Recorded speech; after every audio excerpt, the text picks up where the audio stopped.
Olá, espero que todos estejam bem. Estamos aqui para fazer mais um podcast, Pode, Pode V3, o TF Conexão. Hoje eu tenho a honra de convidar um grande amigo, né, meu chefe, além de tudo, meu amigo, meu chefe, meu colega de departamento, para bater um papo aqui e tirar algumas curiosidades, eu acho que muitos têm essas curiosidades também, ver como que é o pensamento dele aqui para a universidade. Ele é professor do departamento de matemática. Ele está no programa de pós-graduação Profimate em Cornélio Procópio, também da UTF-PR, é diretor aqui do campus da UTF-PR. Tem diversas pesquisas na área.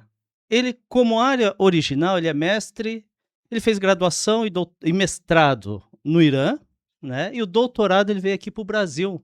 Ele começou, acho que no IMPA, e depois ele terminou aqui na Unicamp. Sua área mãe é matemática aplicada, no entanto, acho que nos últimos anos ele migrou um tanto para a educação matemática, né? Está trabalhando bastante no ensino da matemática. O nosso amigo Ali, eu gostaria que você se apresentasse, Ali. Deixa eu tentar falar seu nome, porque, assim, Alireza Morreb, até aí tudo bem, né? Ash- Astiani, falei certo? Tá certo. Porque assim, eu vejo muitas pessoas te apresentando e falando o seu último nome de forma errada, né? Isso. Eu acho que você nem se incomoda mais, Não, né? não ligo mais. Então, por favor, Ali, se apresenta aí Bom, para os nossos ouvintes. bom dia a todos, boa tarde a todos, boa noite a todos, quem escuta, quem ouve pela manhã, à tarde, à noite. Sou Ali, me apresento sempre como Ali, mas meu nome completo é Alireza Morreb Ashtiani. Sou iraniano, nasci no Irã, porém sou brasileiro naturalizado. Só vou fazer uma correção, eu não sou chefe do Reginaldo, eu sou um amigo do Reginaldo. Eu tenho um grande respeito e admiração por ele, por trabalho dele. E ele foi meu chefe, inclusive, né? A gente se dá muito bem. Eu estou aqui à disposição de vocês para responder qualquer dúvida. E muito obrigado pelo convite, Reginaldo, né? Você sabe que eu admiro o trabalho de vocês, o grupo de vocês. Olha, eu que agradeço muito por você ter disponibilizado seu tempo. Você mesmo, na sua apresentação, você falou que fez de outubro a dezembro, se eu não me engano, 150 e Isso, poucos isso. atendimentos presenciais, visitas ali Na no seu, verdade, mais o restante da parte administrativa, Na né? verdade, vou corrigir. Em mês de novembro, eu atendi, conversei com mais de 150 pessoas. Só em Só novembro. em novembro. Em setembro, 140 e pouco. Dezembro, um pouco menos por causa do ano, porque é curto. E assim por diante. Não tem menos de 100 pessoas que passam no gabinete todo mês para conversar, tomar um café, brigar, xingar e resolver problemas junto comigo. Não, isso é muito legal, Isso, porque faz parte da sua campanha isso, lá no início, que isso. depois vou fazer algumas Sim, perguntas, né? Mas vamos esperar um pouquinho para vamos. chegar ali. Isso. Olha, eu queria saber de você, algumas curiosidades, eu acho que não sou só eu. Eu, na verdade, já Sim, sei muito, né? sim, Mas, assim, tem muitos alunos ou outros professores, né? Que, ainda mais por você ser do Irã e hoje ter sim, toda aquela questão política que está envolvendo aquele sim. território hoje, e todo mundo fica, assim, fica curioso, né? Eu gostaria de saber o seguinte: você fez graduação, primeiro, o que te fez fazer o curso de matemática? Que você fez matemática aplicada à computação e depois o seu Isso. mestrado, por exemplo. Isso. Fiz graduação em matemática, né? Foi um curso de bacharelado em matemática aplicada. Fiz mestrado em matemática aplicada e vim para cá, para o IMPA, fazer doutorado em matemática, tá? Mas por que eu fiz matemática? E sempre tive excelentes professores de matemática. Eu posso dizer com toda certeza que eu tive os melhores professores de matemática. No ensino básico, nem tanto, mas no ensino fundamental e ensino médio, tive bons professores de matemática. Sempre gostei de matemática. Sempre amei matemática. Não era só números. Eu gostava de matemática como uma arte que transformava os problemas, resolvia problemas mais complexos, né? Então, assim, quando chegou a época de quando eu entrei no ensino médio, lá no Irã, não tem um ensino médico genérico. Quando o aluno entra no primeiro ano de ensino médio, ele tem que escolher vai querer ir para linhas exatas, para linhas de humanidade ou ciências biológicas, né? Então, quando eu cheguei no ensino médio, no primeiro ano, eles verificam o seu histórico do ensino fundamental, do ensino médio. Eles veem, bom, esse aluno tem mais dom de matemática. Então, no meu caso, foi matemática. Então, eu entrei no ensino médio fazendo matemática. Foi meu diploma de ensino médio, é diploma de matemática e física. Então, no primeiro ano do ensino médio, a gente fizemos 4 disciplinas de matemática e 2 disciplinas de física. Física 1, mecânica 1. Matemática moderna 1, álgebra 1, trigonometria 1 e geometria 1. No segundo ano, a mesma coisa. E quando um aluno faz ensino médio em matemática física, quando chega no último ano, quando ele faz o vestibular nacional, ele não pode fazer agora para medicina. Ele tem que ir para exatas. Eu não tinha vontade de fazer engenharia, né? Eu tinha 100 escolhas no dia que fui preencher, né, o código das vagas. As minhas primeiras 10 escolhas eram matemática. Matemática aplicada e matemática pura. Eu passei no primeiro código, que foi matemática aplicada, onde eu fiz, que é uma das melhores universidades do país, que é a primeira universidade tecnológica do Irã, né? Ao contrário do Brasil, que nós nesse momento só temos uma universidade tecnológica, lá nós temos mais de 25 ou 30 universidades tecnológicas, e eu fiz matemática aplicada na primeira universidade tecnológica do Irã, que fica na capital, que chama Americabir University of Technology. E aí E você depois, quando terminou a graduação, eu fiz em 4 anos, eu fui o primeiro que me formei em 4 anos, novamente eu tive que fazer o vestibular do mestrado. Eu poderia escolher outras linhas, por exemplo, ciência de computação, engenharia industrial, engenharia de produção, também tem uma certa limitação quanto a isso, mas eu escolhi fazer matemática e fiz matemática aplicada em um centro de pesquisa. e assim, e aí você fez o mestrado lá, Isso, porque lá tem então lá é bastante diferente daqui, sim. pelo que você acabou de comentar. E o que que passou assim: "Vou fazer doutorado no Brasil"? Foi o seguinte, quando eu comecei a O que fazer te levou Brasil, eu vou sabe? Tanto mundo, não, isso. Brasil. Então, quando eu comecei a fazer mestrado, no primeiro mês do mestrado, tinha um professor da USP, que tem o mesmo nome que eu, meu xará, né, chama o professor Ali Tarzibi, ele é professor titular da USP, mas naquela época ele era recém-formado pelo INPA. Ele estava dando um curso de curta duração, a convite da minha universidade. Então, foi naquele mês que eu conheci o professor da USP.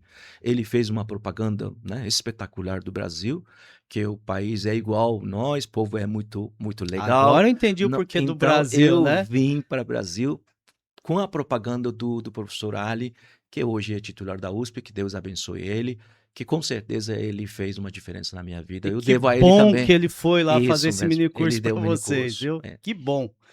Nossa, que legal mesmo. Então, você acabou vindo para cá, Isso, por intermédio de conhecer alguém do Brasil fazendo exatamente. e aqui, você chegou aqui, você, assim, tem um choque de cultura muito Sim, grande. sim.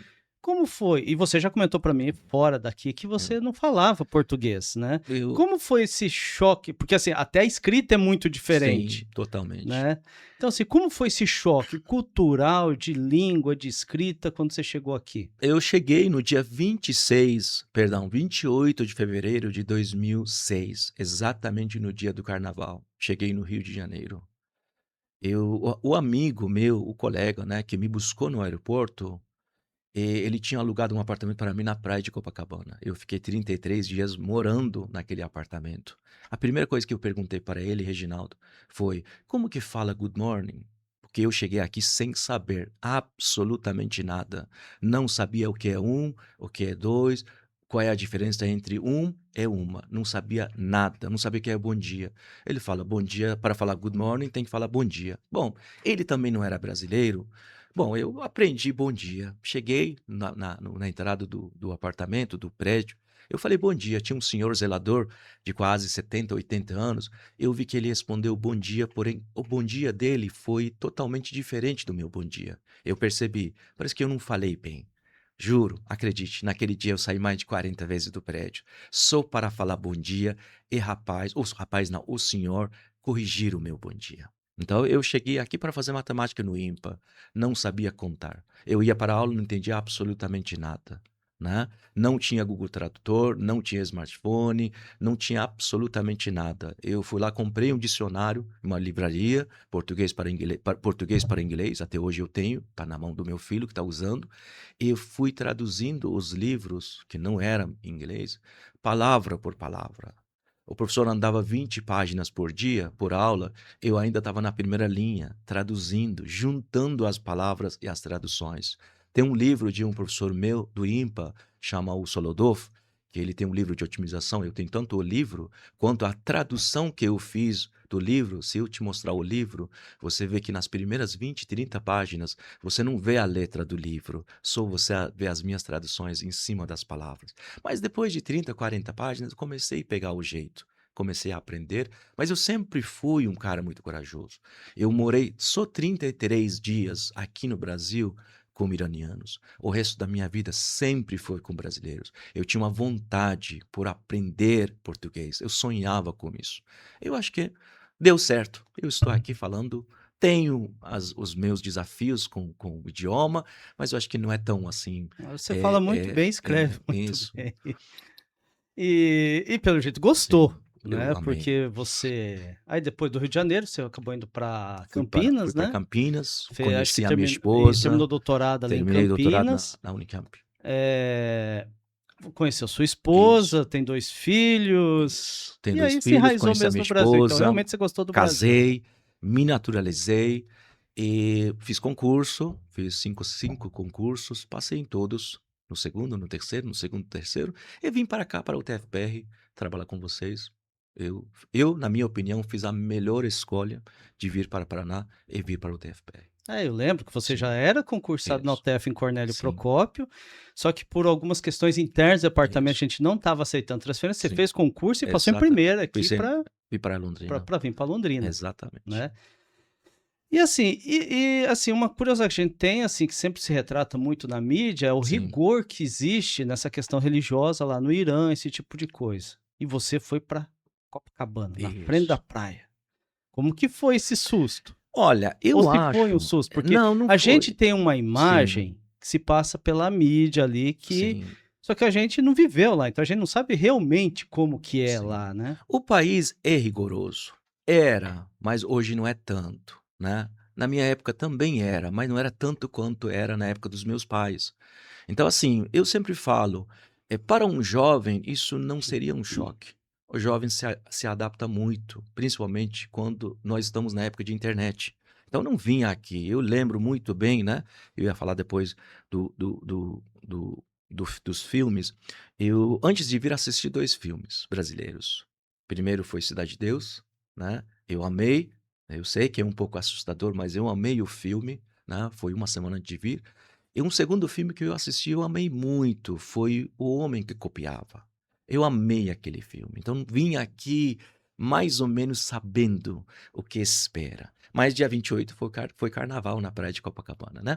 Mas enfim, eu acho que para o homem, o choque para o homem, para um jovem, não existe tanto choque. E além disso, eu sempre falo que eu me adapto muito com qualquer situação. Eu nunca reclamo de fome, nunca reclamo de sono, nunca reclamo de cansaço, nunca reclamo que estou trabalhando faz 2 dias, 3 dias, não dormi. Então eu sou uma pessoa que não reclamo, me adapto muito. Eu tenho uma natureza como a água. Me adapto no ambiente, recipiente. Então, para mim estava tudo legal. Eu tinha um objetivo, eu vim com uma mala praticamente vazia, mas dentro dessa mala tinha algumas coisas.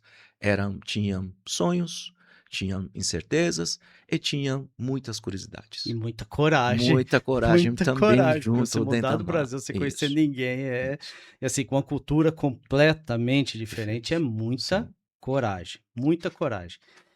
E no final das contas, assim, por mais rigoroso que ela seja, acho que você internamente nunca foi tão rigoroso não, assim, eu porque nunca você fui. continuou no É. Brasil. Eu sou de uma família, Reginaldo, muito conservadora, principalmente meu pai, né? Mas ele nunca, assim, ele era muito conservador, ele é muito religioso.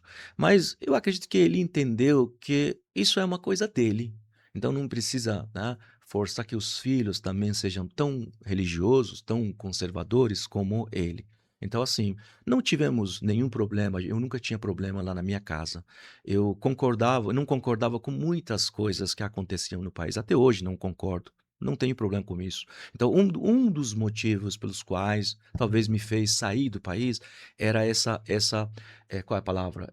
Essa discordância, né, que eu tinha com o país, com o regime, com religião e com os políticos iranianos. Então, para mim era uma forma de me libertar, ir para um ambiente que eu tenho a liberdade de expressão, eu não faço nada de errado, mas assim, hoje eu falo o que eu penso, faço o que eu quero, mas é uma coisa que lá o povo não tem, principalmente os jovens, né? A gente não pode forçar um jovem pensar como um cara que tem 80, 90 anos. Então a gente precisa de uma liberdade, principalmente liberdade de expressão, o que infelizmente falta no Irã, né, e nos demais países, principalmente países muçulmanos. E hoje, com essa evolução da internet, se tiver acesso à internet, cada vez vai ficar mais difícil, mais conflitos internos os países acabam tendo por causa Exatamente. disso, né. Estamos tendo lá mesmo. Lá mesmo eu acho que tá nos conflitos Sim. agora, tá tendo bastante Protestos, né? protestos, tal,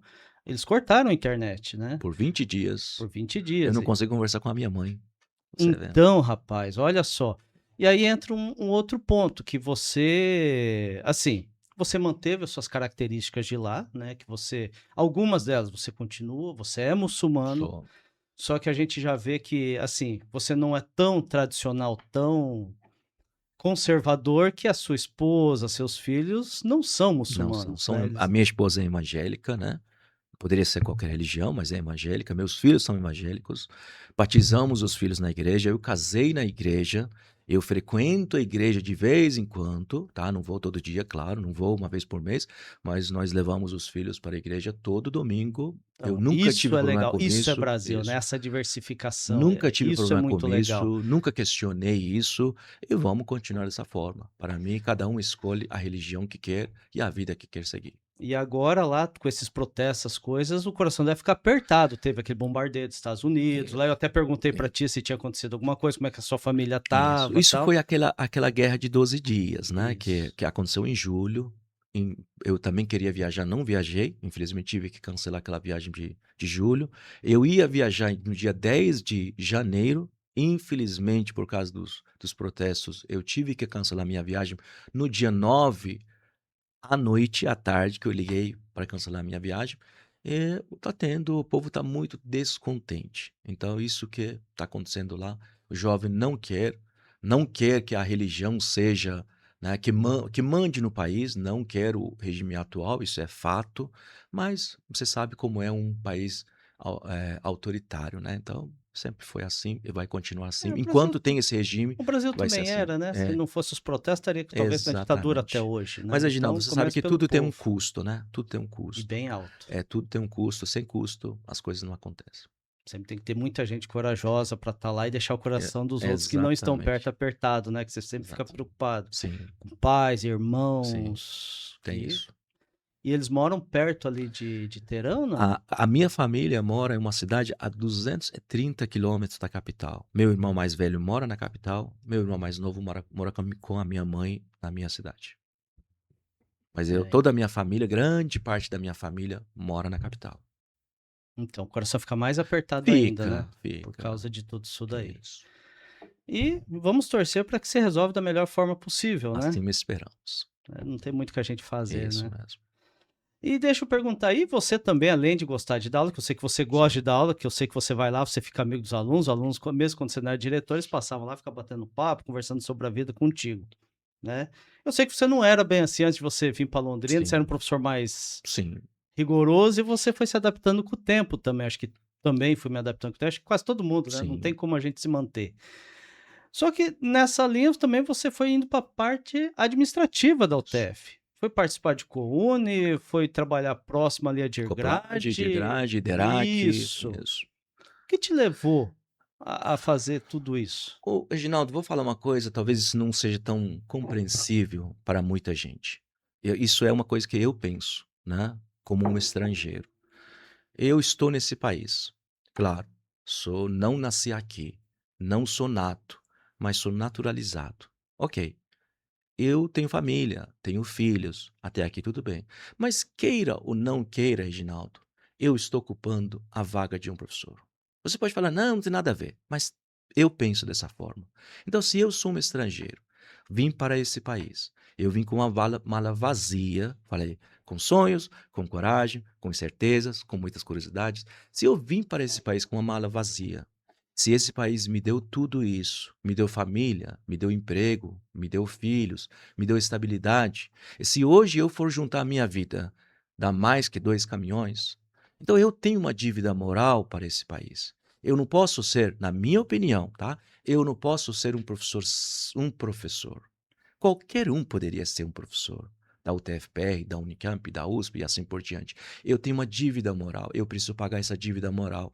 Eu preciso chegar na minha casa e dormir feliz, dizendo: bom, eu estou ocupando a vaga de um brasileiro nato, mas eu estou contribuindo, talvez, um pouco mais que a maioria. Isso sempre foi um objetivo. Eu não queria ser visto como um cara que está ocupando uma vaga, porque você sabe que existe isso. Eu lembro, não é uma coisa que eu quero falar, mas eu falo. Eu escutei muitas vezes de um próximo, de um amigo, de um colega que dizia o seguinte: se Brasil fosse um país sério, você não estava aqui como concursado. Então, assim, para ter menos dessas falas, Reginaldo, para a gente ficar menos machucado, incomodado, eu falei: "Vou vestir camisa", né. Eu fiz parte fui chefe do DERAC, Departamento de Registros, por 5 anos, depois fui na DIRGRAD, fui diretor substituto de graduação, fui também, ao mesmo tempo, fui assessor da diretoria de graduação, fiz parte do COPELAD, até hoje estou, faz 8, 9 anos, fui parte faço parte do COUNE até final de março, e nesse tempo eu assumi mais de 100 comissões. Eu estive em todas as comissões, muitas comissões. Então, assim, eu não gosto de trabalhar com números, mas assim, eu acho que fui o professor que teve mais comissões no campus Londrina desde que o campus foi criado. Apenas porque eu amava o que eu fazia, eu faço, e também pagar essa dívida moral. Continuo pagando isso. Eu sei que nunca vou pagar essa dívida, porque o que esse país me deu, o que eu estou sentado na frente de você, com toda a liberdade, da forma como eu quero vestir, falar o que eu quero, tenho um excelente emprego, excelentes colegas de trabalho, morando numa cidade espetacular, uma universidade legal. Então, eu tenho essa dívida que nunca vou pagar. Então, eu estou aqui para isso. Por isso que eu vesti mais camisa e entrei na parte administrativa. Mas você sabe, no primeiro lugar, sou professor. Eu amo ser professor. Acho que a melhor coisa que eu faço na minha vida é ser professor. E só falando daquele detalhe que e não era assim, eu falo, a gente tem que evoluir. Ser humano não pode ser a mesma pessoa de ontem. Eu não posso ser o mesmo pai de ontem, de 2 anos atrás. A gente tem que evoluir. E vem muitos problemas na vida, Reginaldo, né? Problemas financeiros, problemas de saúde, relacionamento. Tem tudo isso, vem com propósito de deixar, né, moldar essa pessoa e deixar esse ser humano ainda mais humano. Eu acho que passei por muitos problemas na minha vida, e tudo isso me transformou, na minha opinião, em um ser humano um pouco melhor, né? Eu nunca, sempre torci por pessoas, nunca fiz nada de errado, nunca torci mal, mas eu acho que hoje sou um ser humano um pouco melhor. E a gente enxerga esse seu Isso, torcer da própria isso. administração, né. Ah, é interessante que eu entendo a sua ideia de dívida, não necessariamente por você ser um estrangeiro, tá, porque particularmente eu acho que aqui no nosso caso você pode até ter ouvido alguma coisa assim, porque acho que todo lugar Não, pode ter, mas você é o nosso diretor. Então não assim, não é regra, né, é uma ou outra exceção. isso. Agora nessa questão de dívida, acho que eu entendo, porque acho que a primeira vez, assim, desde o ensino médio eu sempre trabalhei e estudei, então eu fiz graduação trabalhando, mestrado trabalhando, ensino médio trabalhando, e aí eu cheguei aqui, teve aquele edital, na minha época não era o afastamento direto, tinha o edital lá, ganhei, me afastei para o doutorado, fiquei 4 anos afastado, e eu me sinto nessa obrigação, falo assim: "No por que que eu, assim, eu trabalho legal com pesquisa, eu estou em pós-graduação, 2 pós-graduação, e faço algumas diversas outras coisas", aí você começa a olhar e fala assim: "Cara, eu trabalho muito mais que 40 horas", né. Se for colocar no relógio, assim, eu muitas vezes não estou na UTF, porque na UTF eu me distraio, porque eu atrapalho os outros, porque eu gosto de conversar. né? Então eu acabo trabalhando em casa porque eu fico sozinho, fechado numa sala. Aí se eu for somar dá muito mais que 40 horas. Aí começo a pensar por que que eu faço isso? Justamente por causa de uma gratidão.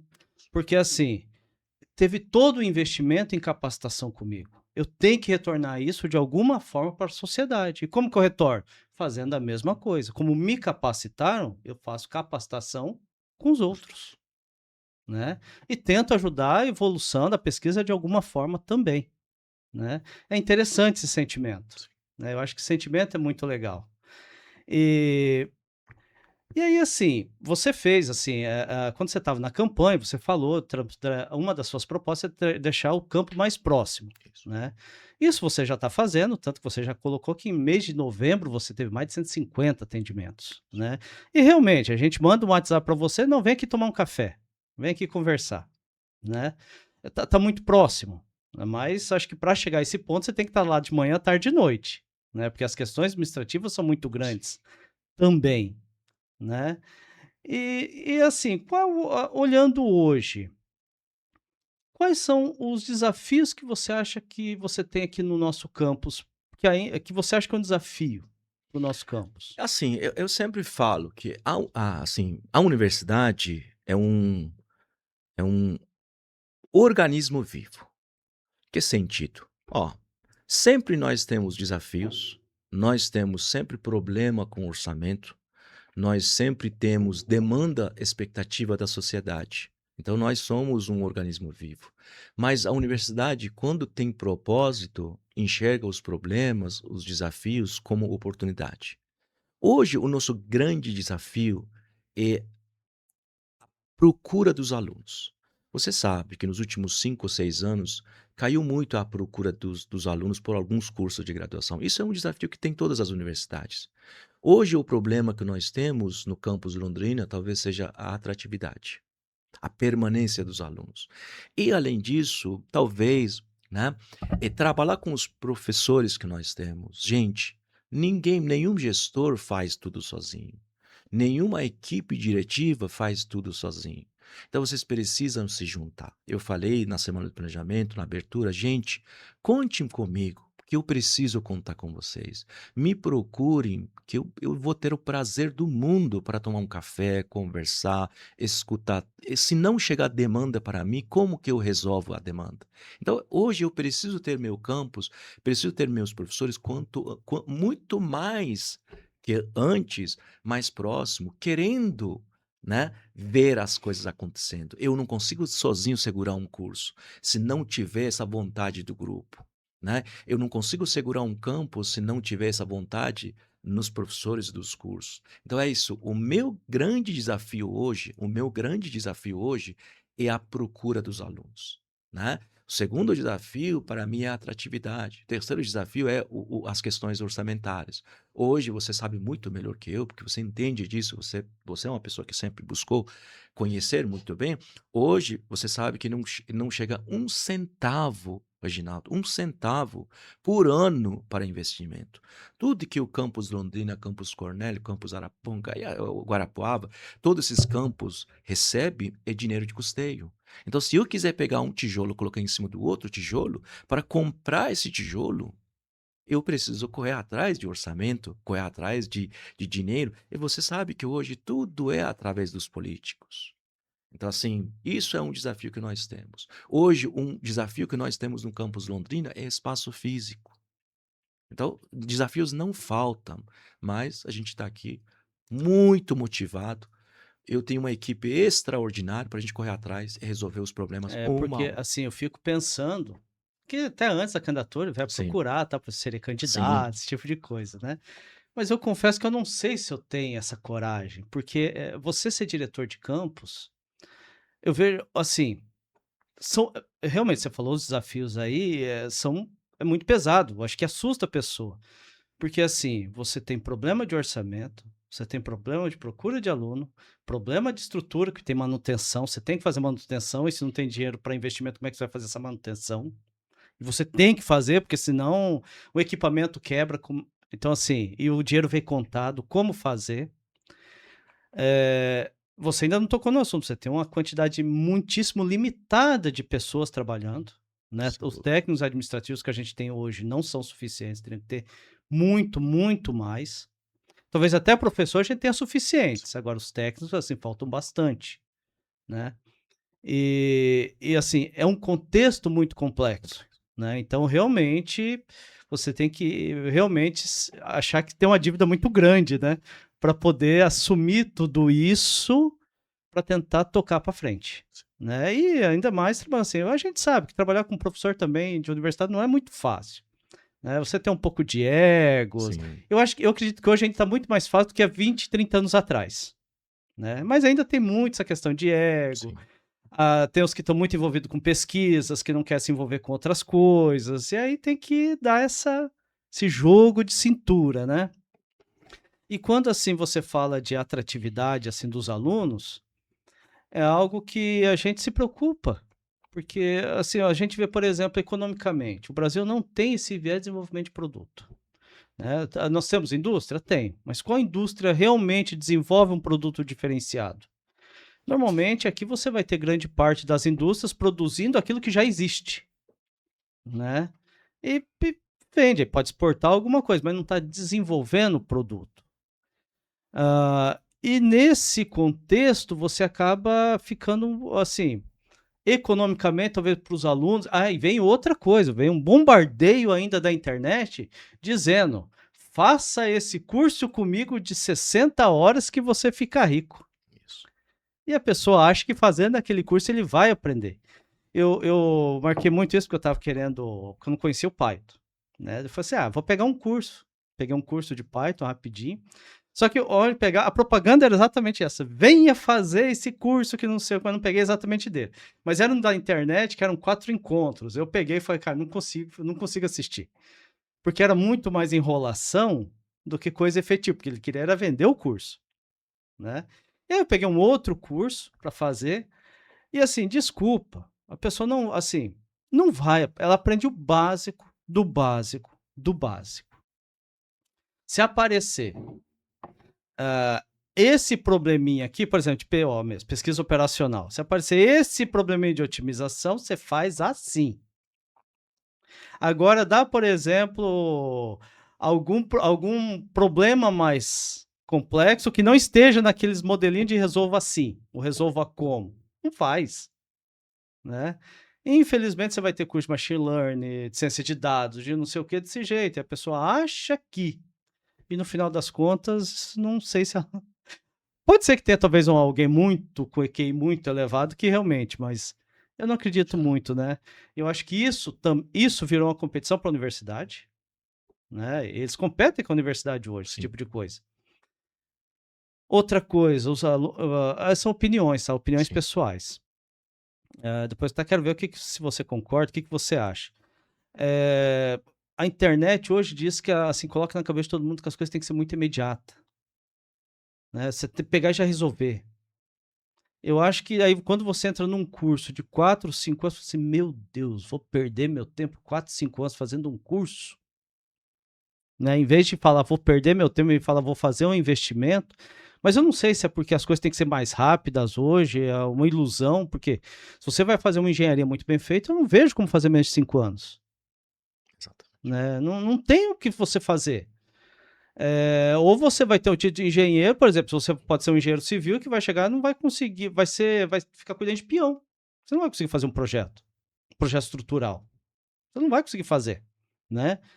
Eu cito muitos exemplos nossos alunos. Vai chegar lá, mas se fosse assim, poderia ter um curso só de Revit, que é um software que eles usam para fazer projeto, faz um monte de coisa. Você faz o 3D, de repente já faz planta baixa, já faz tudo.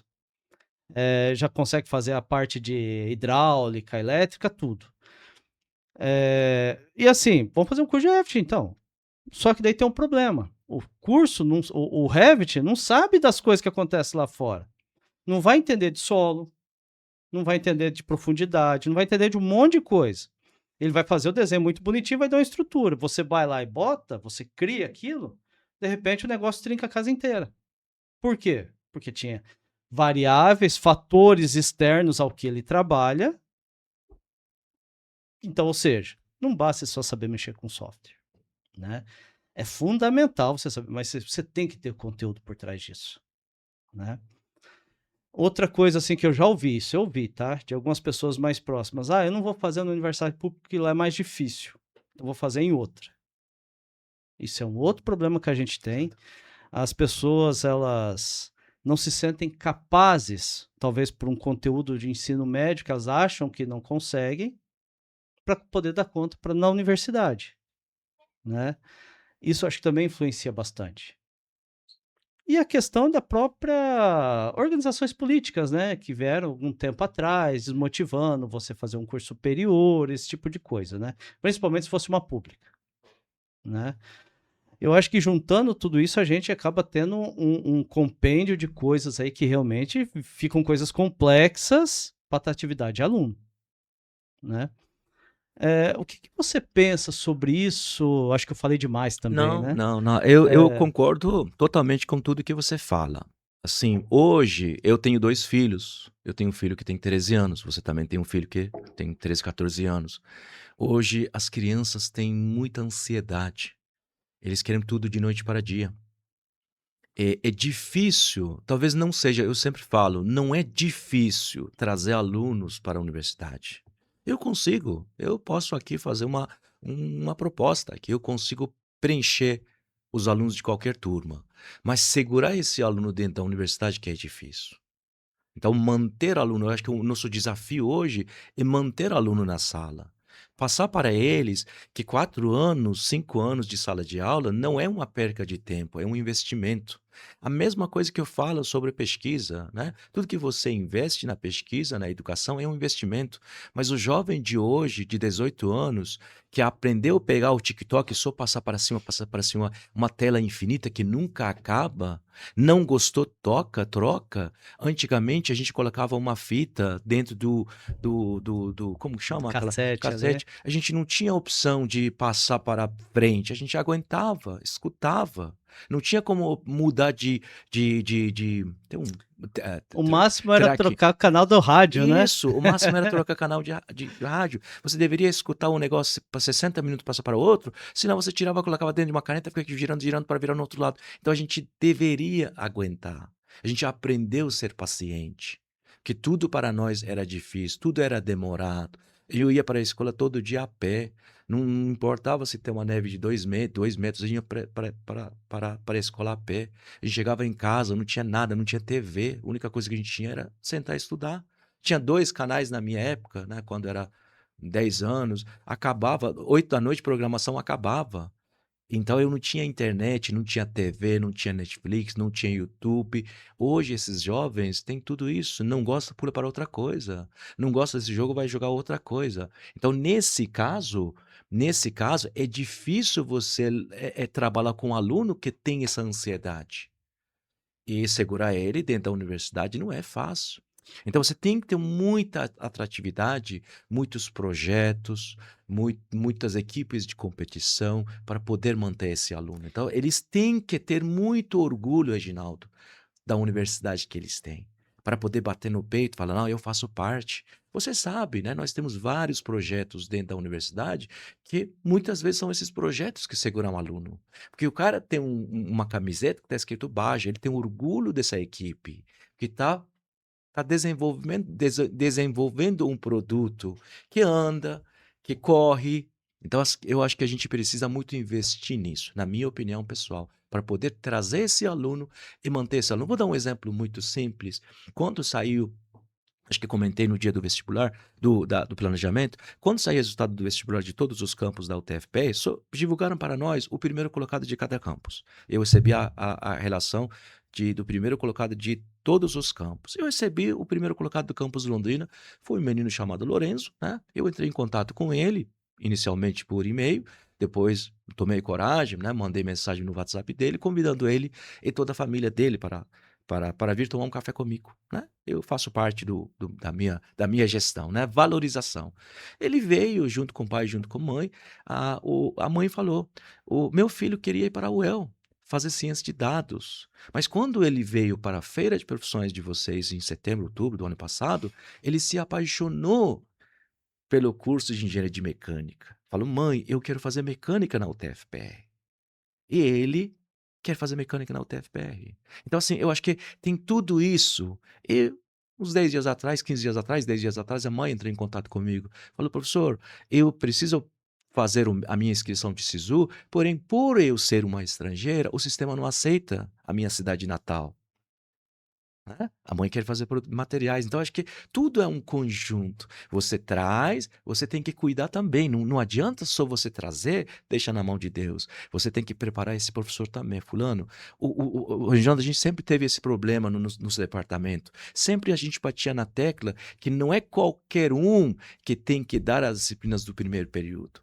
Tem que ser uma pessoa como você, como eu, que nós temos um bom relacionamento com os alunos. Então, eu pegava a turma de cálculo 1, você pegava a turma de geometria analítica, eu pegava a turma de fundamentos, você dava a disciplina de álgebra linear. Então, assim, isso é uma forma de segurar o aluno, mostrar para esse aluno que você é capaz, mesmo tendo seus desafios, mesmo vindo de uma base que não é tão boa quanto a gente espera. Então, tem todos esses desafios. É um problema muito complexo, não é um problema linear, é um problema extremamente complexo e precisa de todo esforço, né, de todo mundo, todo o organismo para poder resolver o problema da Não, melhor e forma a gente possível. tem um exemplo, por exemplo, os alunos que têm as suas dificuldades em matemática, física, química, normalmente para os primeiros anos tem a monitoria, que Isso são mesmo, outros alunos que tiram dúvida de alunos, isso. né. Então assim, por exemplo, para 3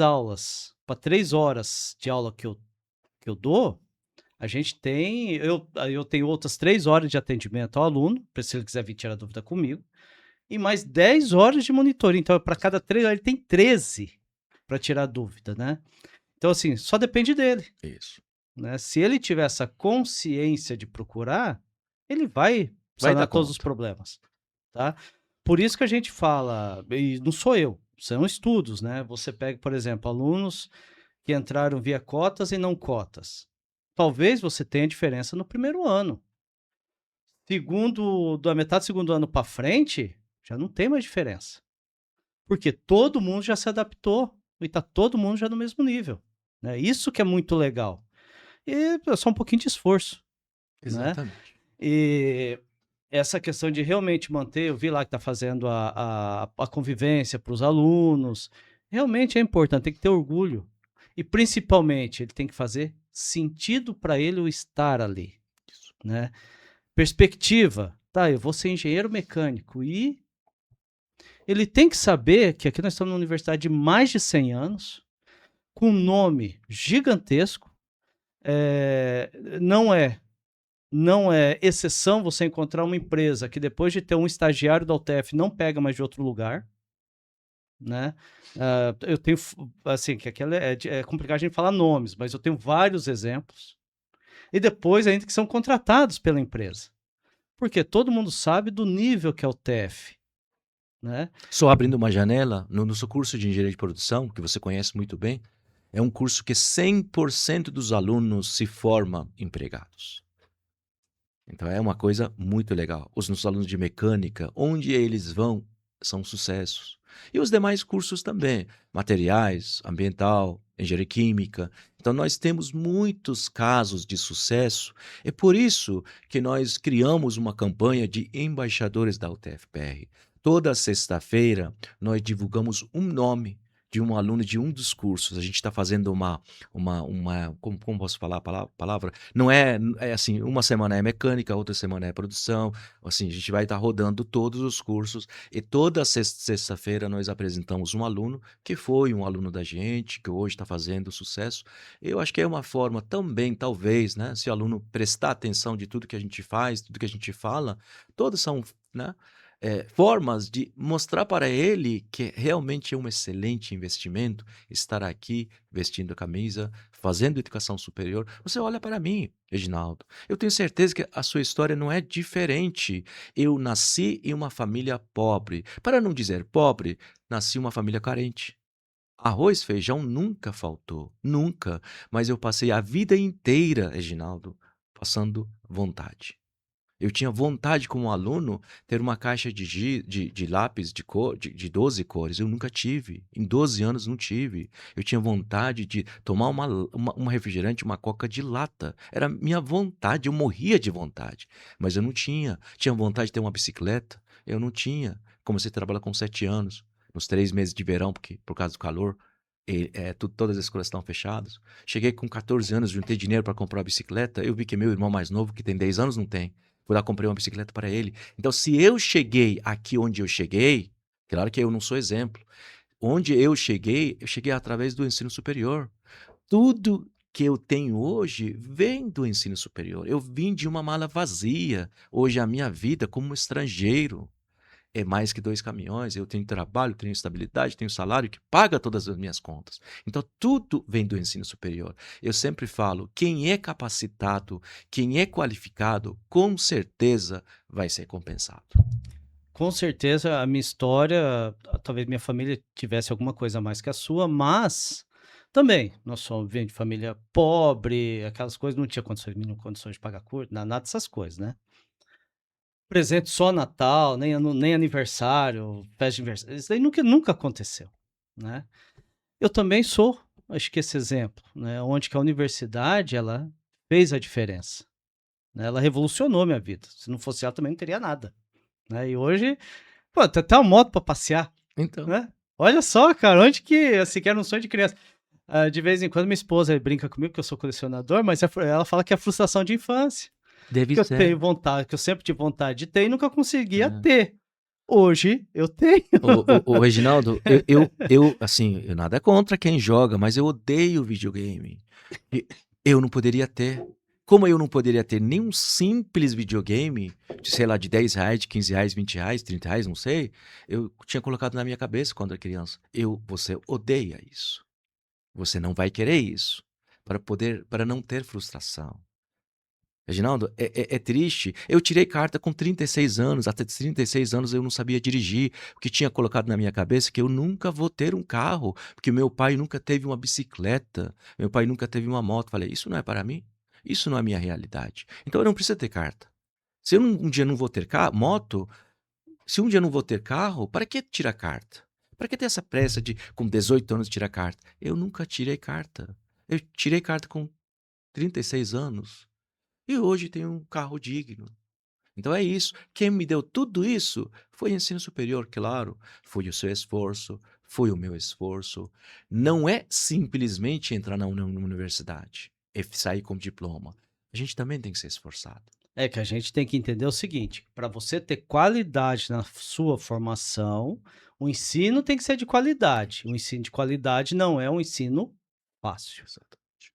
né, você tem que sentar, você tem que fazer um investimento de muitas horas da sua vida trabalhando, estudando, né, e se você trabalha, mais complicado ainda, mas é um grande tema. Mas assim, é interessante, esse exemplo vou dar, teve um amigo que ia andar de bicicleta, né, de uns BO aí, e ele é empresário, ele falou assim: "Ah, Jado, eu não consigo fazer na universidade pública do horário e a integral tal, eu queria fazer numa particular porque eu consigo curso à noite". Tal faculdade é boa? Tal faculdade é boa? Esse curso em tal faculdade é boa? Falei assim: "Olha, faz muitos anos que eu saí da rede privada, então eu não posso ficar falando se está muito bom. As impressões que eu tenho, mas eu não quero falar para ti, né, você que vai ter que decidir. Se você já estivesse dentro, talvez se formar, talvez eu falaria alguma coisa, mas quando você quer decidir, eu não vou falar. Só vou falar 2 coisas. Chega para alguém que estuda lá e pergunta: "Quanto quantos finais de semana você perdeu estudando para a faculdade?". Se a pessoa falar: "Nenhuma", foge. Quanto você investiu de tempo para estudar para uma prova? Se a pessoa falar assim: "Ah, de boa", foge, porque não pode ser de boa, porque para você ter mudança na sua vida tem que te marcar e tem que te gerar esforço. Sem isso você não vai ter, né. Senão você acaba passando por uma universidade, passando por um curso, não sendo profissional. Você vai ter um diploma, mas você não vai ser aquele profissional que você se formou, você não vai dar conta, né. Sem dúvida. E assim, aí tem as expectativas de futuro, né? Para onde vai a educação? E aí a gente sempre existem muitas linhas que colocam, eh, a gente tem que evoluir no ensino, porque hoje as coisas não são como eram há 20, 30 anos atrás, isso um lado da universidade. A gente tem que trazer os alunos mais próximos, colocar mais coisas aplicadas para eles, tal, esse tipo de coisa. E aí tem um outro grupo de professores que essas são as barreiras, né, que já colocam: "Não, mas todos os pensantes hoje, os grandes nomes tiveram essa formação desse jeito. Então será que ela está tão errada assim, que a gente precisa mudar drasticamente?", né. E aí fica esse embate, né, trazer mais tecnologia para a educação, mas eu mesmo muitas vezes eu me coloco como, assim, eu tenho dificuldades, porque eu quero fazer algo diferente, mas como eles grande parte vem com bastante dificuldade de conteúdo, se a gente não começar a resolver esse problema, a gente não consegue ir pra frente, né. O que que você vê, o futuro do ensino? Olha, eu sempre falo, aluno vem com problema, mas é isso que nós temos. Então assim, claro, eu quero ter os melhores alunos. 10 anos atrás eu falava: "Puxa, esses meninos estão chegando, não sabem somar nem 2 frações". Mas é isso que nós temos.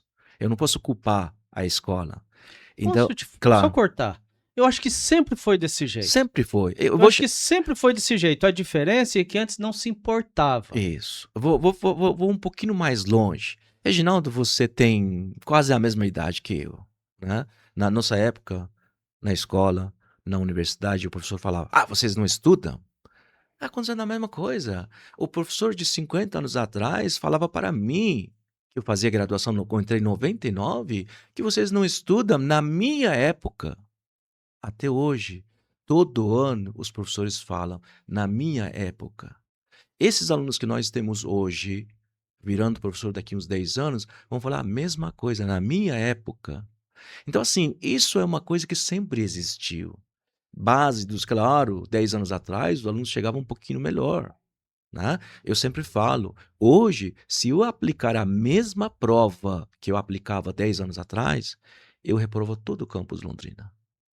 Da mesma forma você, da mesma forma XYZ. A gente sabe que os problemas existem.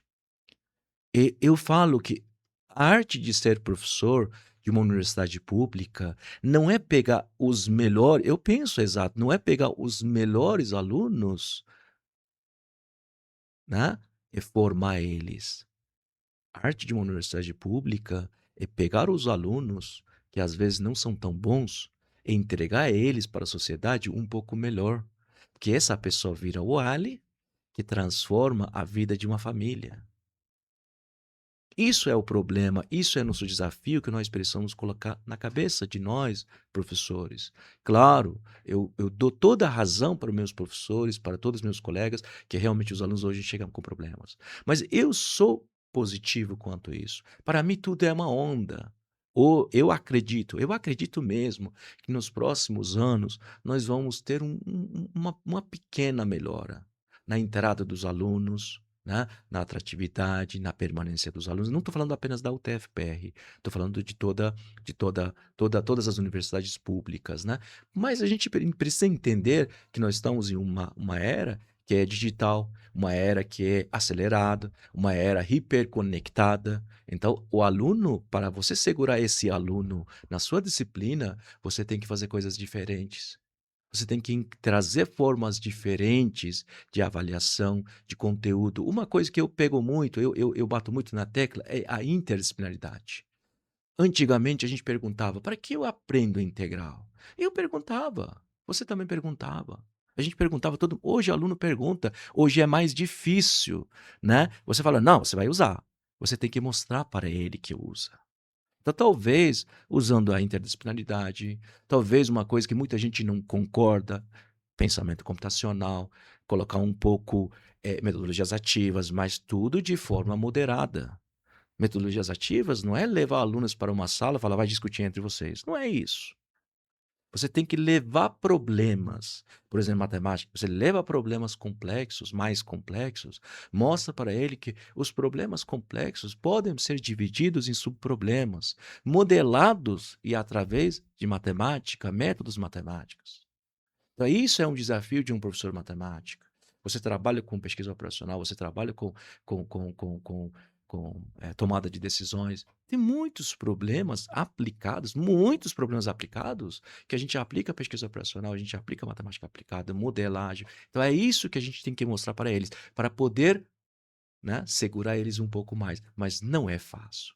É um É, desafio muito grande. Eu falo, hoje o desafio é segurar o aluno em cima de uma carteira, sentado, por 4, 5 anos. eu ali quando álgebra linear eu sempre falo para os alunos, né? Vocês vão chegar lá na vida de vocês, lá quando vocês estiverem trabalhando, como engenheiro mecânico vai estar lá o problema que você vai ter que calcular a rotação dessa polia por causa da outra, que você está bolando alguma coisa diferente.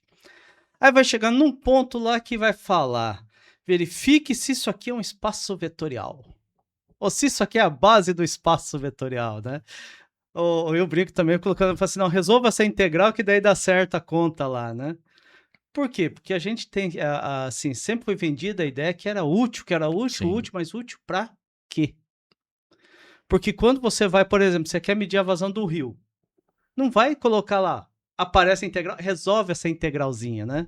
Não vai ser desse jeito. Então, útil para quê? E aí, até para chegar assim pra bater um papo, eu sempre bato um papo, você no sim. primeiro dia de aula com os alunos, é uma pena que alguns faltam no primeiro dia, né? E é nesse É. primeiro dia que a gente tem para bater, apesar que deveria sobrar para os outros dias também. Mas assim, quando eu vou falar de matemática, por exemplo, eu vou estar trabalhando na engenharia. Muitas vezes você vai trabalhar no Excel, você não vai mexer, por exemplo, com Python. Mas quando eu tenho um trabalho com volume gigantesco de dados, você tem que ser capaz de procurar erros, verificar se está certo, se não está. Você tem que ter uma habilidade gigantesca, que é atenção, concentração, você não ser ansioso. Então, muitas vezes, quando a gente vai resolver aquela integral por substituição trigonométrica, que dá aquela 1,5 páginas de resolução, na verdade, o menos importante é a integral. O mais importante é o nível de concentração que se tem para resolver aquilo. Porque aquele nível de concentração e as formas que você vai pensar, não, isso aqui não vai dar certo, vou de outro, vou de outro, vou de outro, vou de outro, vou de outro, E paciência também. e paciência, É. e vai te dando a habilidade de você pegar grandes volumes de dados, todo engenheiro vai trabalhar, que se você vai na empresa, você vai trabalhar, e não vai se perder. Você vai conseguir trabalhar com aquilo, né? Você vai conseguir encontrar erros, relatórios e relatórios, você vai conseguir encontrar erros em relatórios. Senão, você não tem essa capacidade. Ainda mais no mundo que hoje está se vendendo essa coisa muito dinâmica, Isso. né? Você tocou no assunto dos seus filhos, realmente é complicado. Eu tenho filho também ali. A minha mais nova ainda não pega tanto no pé, mas ela já é um pouco mais, ela é um pouco diferente, ela gosta de ler. O moleque Bom, já não gosta muito de ler. Ele tem muitas facilidades nas exatas, então ele meio que fica folgado em outras coisas, né? Mas eu bato papo com ele, a gente faz umas discussões legais, que eu gosto de ler umas coisas de sociologia, filosofia, da gente dá umas viajadas, ali a gente assiste anime, lê mangá, e tem muita discussão, porque todo anime, mangá, se você for ver lá, grande parte tem um ponto filosófico muito forte de construção dele. A gente bate papo sobre aquilo ali e eu faço ele ler. Por quê? E não ler pulando, ler. Porque o mundo, por mais que todo mundo diz que você tem que ser imediatista, o mundo precisa de pessoas que tenham atenção e paciência. paciência. Tem que ter isso, Sem dúvida. né? E aí, vamos mudar um pouquinho de assunto, porque senão isso leva horas e horas, né? Nós temos o DIREC, nossas relações comunitárias, né? Como que você vê a aproximação da UTF com a comunidade hoje e qual o potencial, principalmente como ela é hoje, qual o potencial que ela pode alcançar com empresas, com sociedade mais próxima, com prefeituras? Tá, eu sempre falo, antes de eu entrar na gestão, né, assumindo o campus, Reginaldo, eu tinha uma grande preocupação com o DIREC. Para mim, DIREC é a porta de entrada da universidade. E DIREC precisa ser forte. A universidade não pode ser algo isolado. Você não pode dizer, não, eu tenho muros, eu só fico aqui dentro. Você tem que estar conectado com a empresa, com a indústria, poder público, escolas. Você tem que abrir as portas, mostrar para a sociedade que você tem potencial de resolver os problemas. Então, assim, desde que eu assumi, eu tinha essa preocupação. Hoje, eu tomei muito cuidado, né, com a minha escolha, né? Hoje nós temos uma diretora muito boa, nós conversamos antes de entrar aqui na sala. Eu tenho um pouco menos preocupação. Eu estou querendo que a minha direc, junto comigo, dê uma visibilidade maior para a universidade. Eu quero que a minha universidade seja mais pujante. Eu quero que a minha universidade seja um pouco mais relevante. Não estou falando não estou falando do meu campus relevante no cenário internacional. Claro, isso é outra etapa.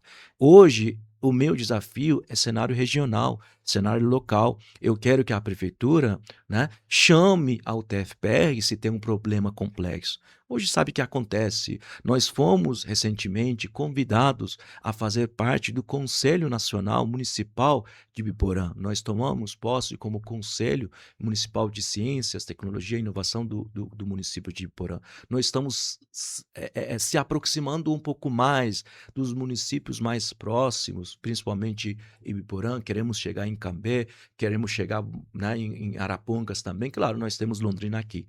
E isso é a tarefa de uma DIREC, uma diretoria de relações empresariais e comunitária. Dentro da DIREC, nós temos 17 atividades. Nós temos as empresas, as Jotas, nós temos as empresas incubadoras, né? Isso é a palavra. Nós temos um CEP, Reginaldo, que hoje tá tendo 16 empresas incubadas lá. Nós estamos em contato, articulação com o governo do estado para que a gente possa expandir esse CEP. Fica do lado da estufa lá embaixo. Ontem, não, anteontem, hoje é, não sei, quarta-feira, eu recebi uma ligação do governo do estado, um dia depois no dia do planejamento, terça-feira, que o governo do estado vai investir 2 milhões na expansão, né, do CEP. Quero colocar 1 milhão este ano e 1 milhão, um pouquinho mais, 1,1 milhão no ano que vem. Hoje nós já estamos trabalhando, nessa semana estamos trabalhando no projeto final do CEP para poder submeter para o governo do estado. Então, assim, é uma forma de você trazer empresas para dentro da universidade. Hoje nós estamos trabalhando com a prefeitura para fazer evento da entrega do terreno do Parque Tecnológico. Nós já temos quase uma empresa que é do Portugal, que trabalha com materiais, que quer se instalar dentro do nosso Parque Tecnológico. Então, assim, estamos fazendo isso. Nós precisamos ser mais presentes. Nós queremos que todo mundo, quando fala de universidade, fale da UTFPR.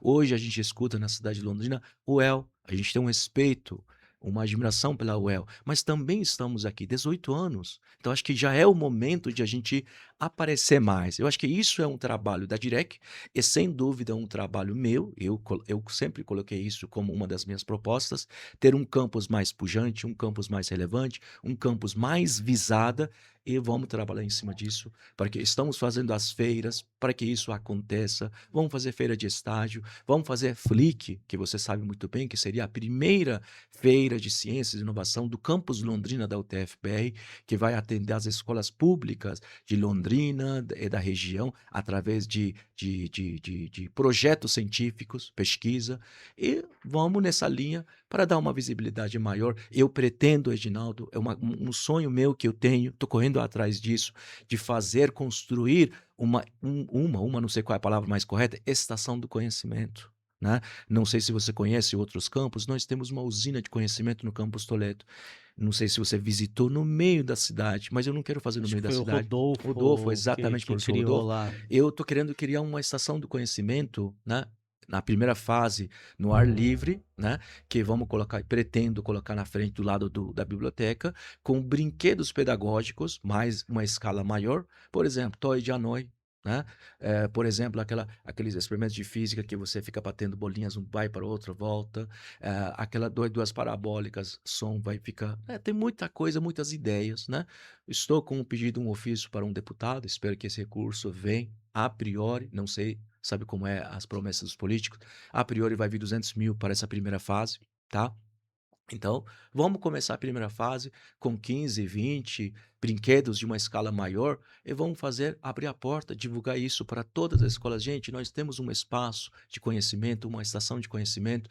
Qualquer escola que quiser, vem aqui fazer uma visita. A gente explica o que acontece na física, o que acontece na matemática, o que acontece na química, através de experimentos assim vivos. Então, assim, essas são as ideias para dar mais visibilidade, né, ao nosso campus, para que o campo seja E mais é relevante. muito interessante seu pensamento, porque assim, do ponto de vista da pesquisa, né, a gente tem a DIRPPG, Sim, faz um trabalho muito bom no muito nosso bom. Os campus, nossos a própria pesquisadores, PG. sim, Nós temos, acho que aqui em Londrina, acho que o nível dos pesquisadores aqui, acho que nível de titularidade, tudo, acho que proporcionalmente ao tamanho do campus, acho que o nosso, não sei se a gente perde para Curitiba, né, se você for fazer proporção.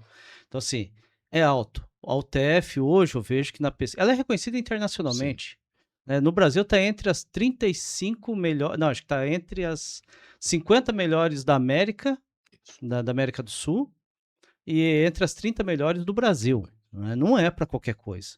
Só que quando a gente fala melhores, é em nível de ensino e nível de pesquisa, né? Então, realmente tem uma alta qualidade.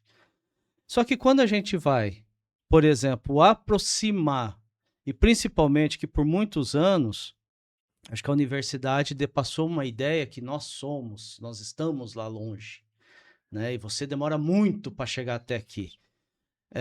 E com o tempo, acho que muitas pessoas ainda têm essa visão. Nossa, a universidade é muito longe.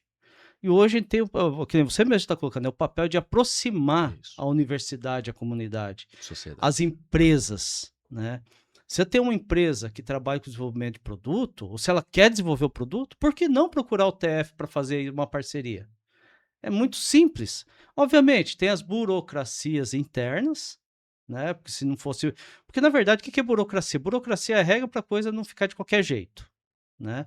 Então, se tem algumas burocracias, mas é extremamente viável fazer isso, né? Você fazer essa parceria com a universidade. É, isso eu acho que a gente precisa mais, né? É realmente trazer a comunidade para o TF, trazer.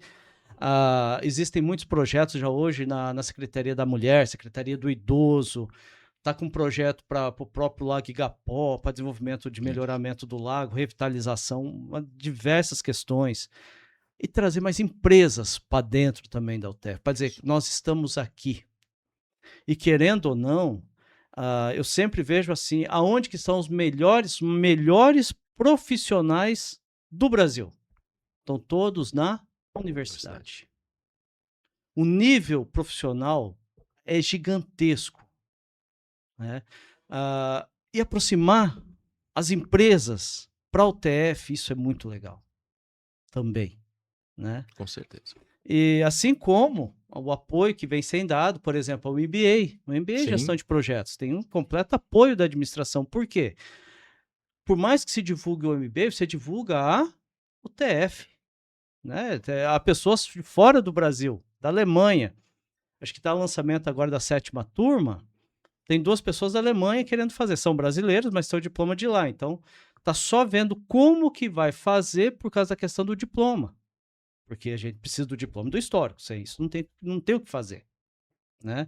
Então, tá vendo o que que dá para fazer, porque eles são brasileiros, mas fizeram tudo lá, mas querem pós daqui.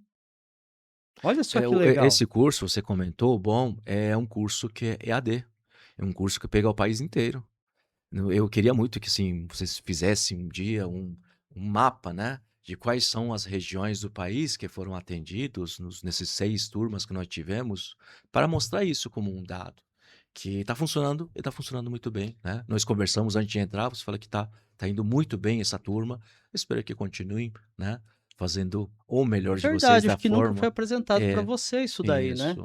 Mas assim, de todas as regiões do Brasil, de praticamente todos os estados, nós É temos, legal nós isso ter. temos Belém, Brasil, é assim, obviamente, a grande carga de alunos é Paraná, São Paulo, mais próximo ao Paraná, e uma parte de Santa Catarina, ali mais próximo ao Mas isso é Paraná, normal, você que é sabe que normal. a Mas assim, nós tem alunos da região toda. E é muito interessante que, tá, por exemplo, eu estava orientando um business case, que é o trabalho final, e era um problema relacionado a uma empresa de mineração que está lá, lá no Pará. Ela é do Pará. Aí ele trouxe o problema da própria empresa, que a gente sempre tenta pegar problemas reais das empresas para poder resolver usando gerenciamento de projetos, né? Olha que legal.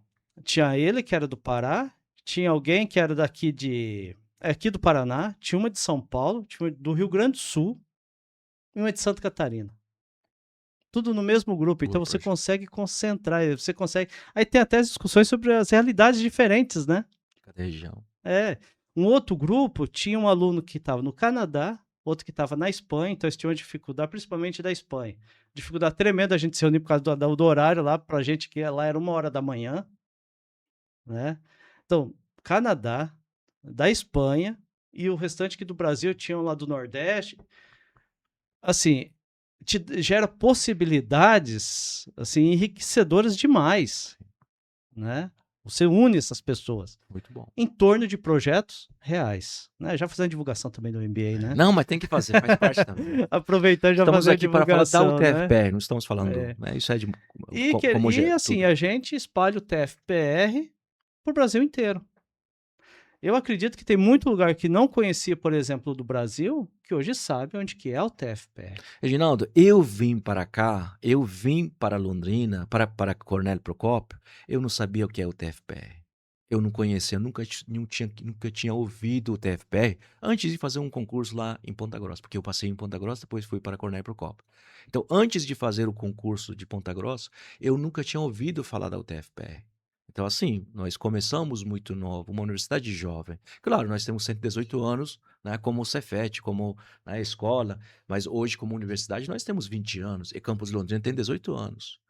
Mas precisamos crescer muito mais, com um ritmo um pouco mais acelerado. Não, e quando você coloca assim, tem as questões culturais dentro da própria UTF, tem as questões de identidade, que Sim. ainda está se construindo uma identidade, porque é uma criança de 20 anos, né? Se você comparar com universidades, nós somos acho que a mais nova, né, É uma hoje. das mais novas. Talvez se torne um Cefet ali da região do Rio de Janeiro, mais nova, mas Minas hoje também. somos nós. Sim. Nós somos um bebê comparado às outras, com espírito de universidade, né? Com espírito universidade. E já está entre as 30 melhores do Brasil. Acho que dá um grande orgulho, Não, né? Na dá. questão Nós de temos bons ensino, indicadores, né? muito bons indicadores. Sim. A única coisa que eu acho que assim, que eu sei que já tem todo um trabalho, já tem empresas que estão junto com a UTF, mas eu acho que o nosso potencial ali é gigantesco para a gente conseguir ampliar isso, Concordo contigo. né? Deixa eu dar uma olhadinha aqui. E quando a gente vai falar, por exemplo, um ponto interessante, cara. Esqueci de falar para você quando a gente tá falando na graduação. Mas como aqui é bate-papo, acho que cabe, não precisa ter tão organizadinho assim. Como que você enxerga a inteligência artificial no ensino? Bom, Porque hoje essa é a moda da vez. Reginaldo, você sabe que é um caminho que não tem volta. Um caminho que não tem volta. Hoje, assim, tudo na área de computação tá no alto, né? Tá em alto. E IA também não é uma coisa diferente. Você sabe muito bem que hoje tudo que nós fazemos, você faz, eu faço, nossos alunos fazem, nossos pesquisadores fazem, a gente usa IA. Claro, a gente tem que usar de forma consciente. Não é mandar para a IA, escrever um artigo para você, submeter para uma revista. Mas você tem um texto, você tem uma ideia, você escreveu, faltou uns ajustes. Nenhum problema de pedir para a IA fazer esses ajustes, né? Hoje, você, claro, submete artigo nas revistas. Hoje, as revistas estão adotando essa postura de você Eles assinar perguntam, um assinar o termo. termo. De que forma você usou IA? Você usou para fazer correções gramáticas? Você usou para aprimoramento do texto? Ou você usou IA para gerar o seu texto? Então tem isso. Hoje as revistas estão exigindo isso também. Então é um caminho que não tem volta. E a gente sabe disso. E nós temos que aproveitar isso da melhor forma possível. Você sabe que a UTFPR entrou no projeto da Universidade Inovadora. né? Hoje nós vamos ter, se Deus quiser, em 2027, até 2027, nós vamos ter 13 cursos na área de ciência de dados, tecnologia de informação e IA nos 13 campos da UTFPR. E quando veio essa proposta, a gente apoiou essa proposta, Reginaldo, lá no grupo eu falei, assim, como responsável, como diretor do campus Londrina, eu falei, eu quero que esse curso meu abra, quero que Londrina seja o primeiro campus a abrir esse curso de ciência de dados e IA. Porque Londrina tem potencial. Nós temos TCS, que acabou de anunciar que vai investir 200 milhões, vai construir um campus, eles chamam de campus, mas é um prédio, 3 prédios gigantes atrás do lago, e a projeção deles é até 2030 contratar 10 mil funcionários. Hoje eu tive uma reunião com o TCS lá na base deles, eles vieram visitar o campus no dia 16 de janeiro, veio o responsável de TCS aqui em Londrina, veio com um empresário, hoje eles têm, Reginaldo, 2.150, 2.250 por aí mesmo de funcionário aqui em Londrina. O objetivo deles é até final de março, abril, esse número chegue em 2.500 aqui em Londrina.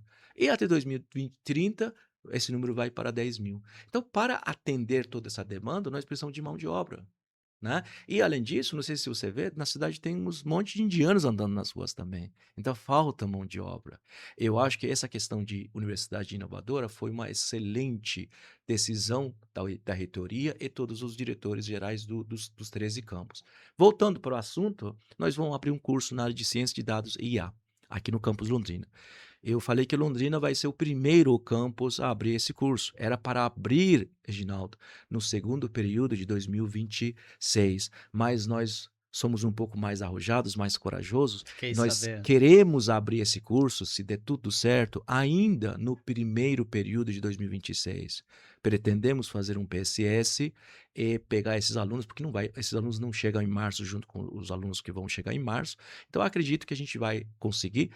Amanhã nós temos a aprovação do estudo de viabilidade, não, amanhã não, dia 20, de estudo de viabilidade, acho que é 20, 21, de viabilidade no COGEP, e vamos tentar aprovar o nosso PPC, que estamos trabalhando em cima disso, faz uns 15 dias de forma, né, bem dedicada, para a gente poder abrir para que a gente, Londrina, seja o primeiro campus a abrir esse curso. É isso, Reginaldo, vai dar uma visibilidade enorme para o campus Londrina da UTFPR. Você sabe que é uma manobra, uma coisa que a reitoria vai querer, né, aparecer, porque é um desafio para todos nós, é um ponto positivo para nós. Eu admiro muito a reitoria, de verdade mesmo. Eu gosto muito do trabalho da equipe atual da reitoria, e nós temos todo esse apoio. Então, eu espero que a gente abra e a Campus Londrina seja o primeiro campus a abrir esse curso, que isso também vai dar muita visibilidade nas mídias, por ser o primeiro campus a abrir o curso na área de ciência de dados e IA. Você sabe muito bem, porque você faz parte da comissão, né, de estudo da viabilidade, que o EL tem esse curso, mas você sabe que a gente quer que esse curso da UTFPR seja um pouco diferente, seja um pouco mais aplicada, com menos carga horária de matemática, nada de física, seja um curso bom mesmo para quem busca um curso legal, um curso bem redondo na área de IA e ciência de dados. Eu estou na comissão e Isso. realmente tá assim, tá bem focado, bem prático, bem focado, tá bem legal esse curso, bem estruturado, tá sendo, apesar da velocidade, ele está sendo muito bem estruturado, Sem né? dúvida. Está sendo com muitas reuniões, muito bem pensado. Isso mesmo. Então fica aqui meu agradecimento a você e toda a comissão também, que estão fazendo um excelente trabalho com esse PPC. Infelizmente, o tempo passa, Já né, não tem passou. muito o que fazer. Gostaria, assim, que você, nesses momentos finais, você tem algum conselho para os alunos? Imagina assim, as pessoas que querem fazer a universidade. Algum conselho que você queira dar ou algum conselho que você quisesse ter ouvido? Olha, eu sempre, Reginaldo, eu tento fazer uma coisa que não fizeram comigo. Eu fui 4 anos fiz graduação, 2 anos fiz mestrado e 4 a 5 anos fiz doutorado, pós-doutorado. Eu nunca sentei, assim, nunca meu orientador me chamou, um professor meu me chamou para tomar um café. Vale, vamos tomar um café. Por exemplo, meu orientador de doutorado, eu tenho grande respeito e admiração por ele. Eu devo muito a ele, muito a ele. Ele sabe muito bem, foi padrinho do meu casamento, inclusive, mas eu nunca ele sentou para tomar um café comigo. Eu conversava com ele de todo dia, 10, 20 vezes. Entrava na sala dele, mas eu nunca tomei um café. Quando terminou meu curso, quando foi a primeira vez que eu visitei ele como título de doutorado, ele me levou para tomar um café. Então eu falei, eu preciso ser diferente. Eu preciso tomar café e conversar com meus alunos. Eu converso muito com os alunos. Eles vêm, eles choram, eles contam história, eles contam piada, eles falam do sucesso, dos desafios. Eu acho que, assim, ouvir alguma coisa, talvez não, eu não tinha vontade de ouvir, mas eu quero falar uma coisa para eles, eu sempre falo para eles. A vida nunca é fácil. Não desistam. Eu sempre falo para eles. Olham para mim, não como um exemplo, não como exemplo, assim, exemplo de sucesso. Olham para mim. Se o Ali, que nasceu em uma família, que a mãe nunca pisou em uma escola, a minha mãe não sabe escrever B, T, C. Minha mãe nunca pegou uma caneta na mão para escrever uma letra. Se eu, Ali, que cheguei onde eu cheguei, tenho um doutorado, mãe nunca pisou na escola, pai só estudou até quinta série, sempre foi escola pública. Se ele chegou onde chegou, tenham certeza que vocês vão chegar muito longe. Eles são muito melhores que eu. Única coisa que eu tinha, né, que talvez era meu ponto muito forte, eu era muito esforçado. Coragem nunca faltou, vontade nunca faltou, motivação nunca faltou. Então, assim, eu falo para eles: reclame menos da vida. Quanto mais a gente reclama, piora. Então, é isso que eu tenho para eles: que sejam esforçados, não desistam, sejam persistentes. O mundo é feito para os persistentes. Não tem Exatamente. como ser Não diferente. tem. Ali, gostaria muito de agradecer a sua presença, tá? É muito enriquecedora. Pena que a gente só tem pouco tempo aqui. Nós temos aí uma hora e pouquinho. Acho que deve ter dado 1h20, mais ou menos, 1h30. Tão pouco tempo para conversar sobre tanta coisa. Ali, muito obrigado pela sua presença. Agradeço a presença de todos que estão assistindo. Por favor, nos indique, curta, compartilhe, nos indique esse podcast para outras pessoas. Estamos aí. Um grande abraço a todos. Muito obrigado, Muito Ali, obrigado, novamente. Reginaldo. Mais uma vez, agradeço o convite. Você sabe que toda vez que você me chama, eu estou aqui. Conte comigo, que eu conto com vocês. Eu estou sempre, e sempre, e sempre à sua disposição. Não como um amigo, não como um colega, como um professor que faz um excelente trabalho e tem um valor enorme para mim e para nosso campus. Muito obrigado Muito por tudo. obrigado. Que Deus te Obrigado por abençoe e tudo. abençoe todos vocês, né, que estão ouvindo a gente. Um abraço a Tchau, todos. gente. Tchau, tchau.